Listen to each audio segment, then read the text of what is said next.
I'm going to go ahead and show you on a couple of these here in the front what the next step is. We're going to take 1000 grit sandpaper and we're going to sand all of these little spots on the car. All right, here's the thing that I actually filled in. This was the biggest one I had. I'm going to take some water and just wet it down. I like to use soapy water, which is a spray bottle with dish detergent, a couple of drops of dish detergent. And then you take your 1000 grit sandpaper, and we're going to try to sand just this area right here and try to blend it in with the rest of the paint. Don't want to damage the rest of the paint, remember that. Just enough sanding to get that to blend in. Very light, no hard pressure. And concentrate just on that area that you filled in. Run your finger over it, okay? And that'll tell you how smooth it is or if it's not smooth enough. I'm gonna do a little bit more because I can feel the edge of that paint that I applied on the vehicle. Take a rag, wipe it off, see what you got. As you can see, this marker comes off pretty simple with water. I don't feel any imperfections in that. All right, kind of blends in really well. If you got a spot that looks like it needs more paint, then you have to put more paint in there, okay? And do this all over again. And if you do this right, it should just disappear into the paint job. See how that one's gone? You can't even see it. All right, guys, since I did sand it and the water took off all my marks, I'm gonna remark everything. That way I don't forget these spots. All right, that's it for the steps. You're gonna use 1000 grit sandpaper. You're gonna sand all the spots that you put down on the car, however many you got. With the 1000 grit, you're gonna wet sand it. Just sand it enough to where the paint is at the same level or same height as the original paint on the car.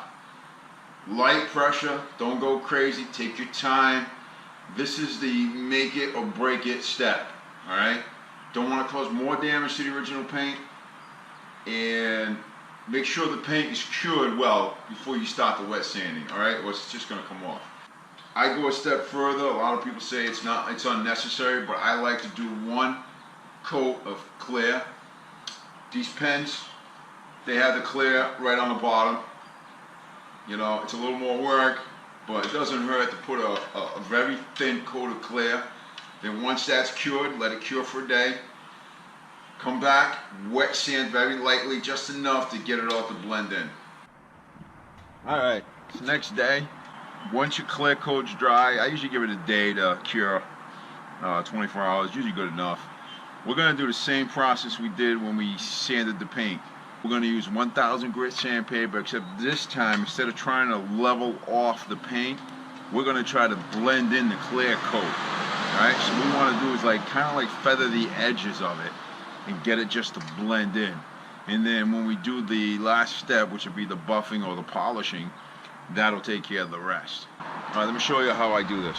All right, here's an area that I did, and I threw some clear coat over the damaged area. Like I said, same thing as before. I'm gonna wet sand it. And it don't take much sandpaper, just a small piece. Now, all I'm doing here is using even less pressure than I did before. And I just wanna kind of feather that clear coat in. You'll feel it as you go around it. All right, take your time, very, very light pressure. You can see it's starting to blend in. Just keep doing it until you can get it all blended in with the paint. All right, technically this is gonna be a little higher than the rest of the paint, but if you blend it in just right, you won't even notice it. There you go. When you're done sanding, circle it again so you don't forget where you have to polish or buff. I like to do the clear coat step. That's just me. If you don't get the clear coat perfectly feathered in, when you polish the vehicle, depending on what kind of polish or buffing compound that you're gonna use, it'll actually do the rest of the work for you. All right, this is the final step. I'm gonna be using McGuire's Mirror Glaze Ultra Cut Compound. I'm gonna put a little bit of the Ultra Cut Compound on the pad itself. I'm just gonna spray a little bit of that.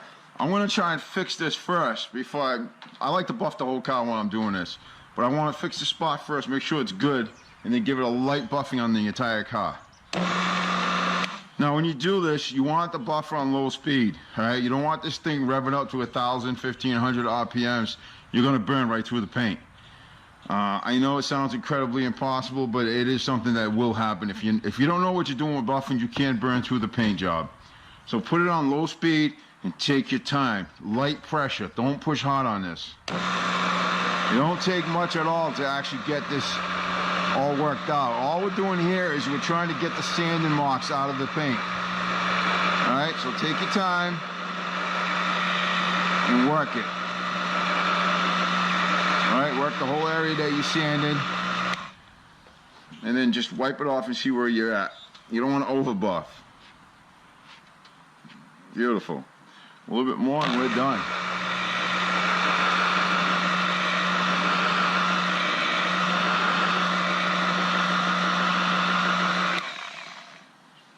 So there you go. As you can see, the job that I did just blends right in. Actually really nice.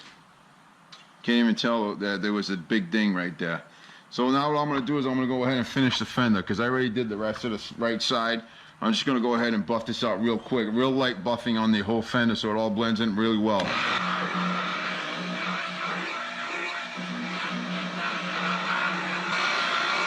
And there you have it.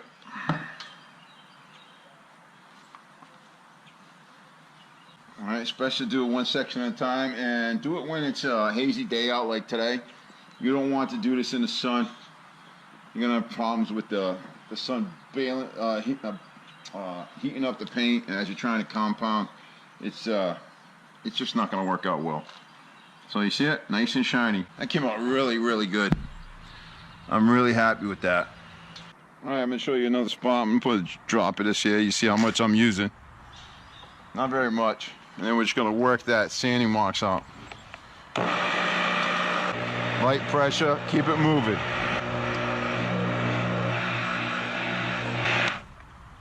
Wipe it down, see what you got. Beautiful. Look at that, blends right in. Wicked nice. I'm sure you can see where it's been sanded. Compound in there.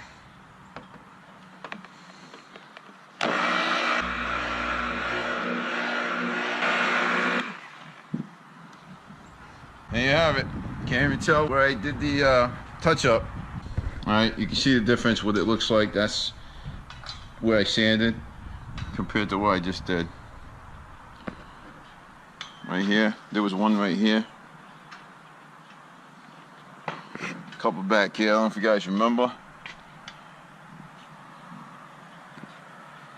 You're going to take the Meguiar's Ultra Compound, using your buffer with a buffing pad. You're going to buff out those scratches. Put the buffer on low and make sure you keep the buffer moving. You don't want to stay in one spot. You will burn through the paint if you're not careful with this process. Take your time. Don't try to rush it.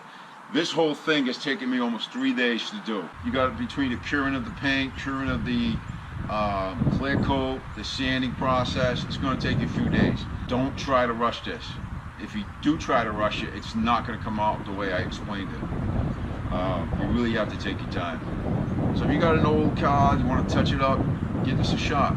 Try the techniques I showed you here, and just go ahead and give it a shot. You got nothing to lose. At least you'll make the paint last longer, and you'll prevent the car from rusting. Hey, thanks you all for watching this video.